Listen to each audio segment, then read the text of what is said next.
couple ayun, of his as eyes. usual, he sends his warm regards to everyone, to the supporters for, of course, the unwavering love and support. Yes. And for the family, sends his love, his pure love to everyone. Yes, but he is okay. It's just his routine checkup. As you all know, he is old and not exactly in the best shape, but he's okay actually. I expected him to be more frail, but he's not. He's doing well. He's even better as compared to the first few weeks inside. Okay. He sounded more lively, more Yes. sharp. He was looking for my mother for so many times, and I had to explain to him the situation, and he understood, of course. But ayun, he was constantly reminding me to, do something about it. And I reassured him that we're doing our best.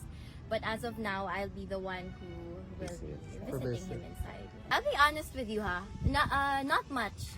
I was so worried when I was in the Philippines. I was so worried that when I've been asking my siblings and the lawyers, can you tell me what to expect?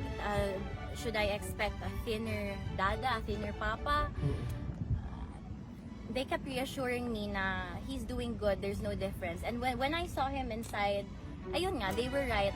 The only difference is he now has a long beard. It's color white, and he does have white colored eyebrows now.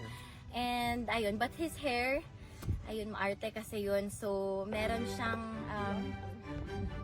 hindi naman daily, siguro weekly hair dye. So ayun pa rin, hindi na siya pure black, may pagka-blonde siya.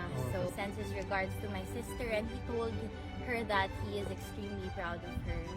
And he also knows na ayun, continuous pa rin yung rotation of visits namin dito, pupunta sila. So, and excited siya kasi You're here. yeah. Exactly. Ako muna, of course, for now, and You look so ayun. beautiful, Kitty, Thank actually. you. I'm sorry guys, you really have to go. One more question, very last lang, Kitty. What was the first question na tinanong niya sa'yo when she saw you? When he saw you, sorry.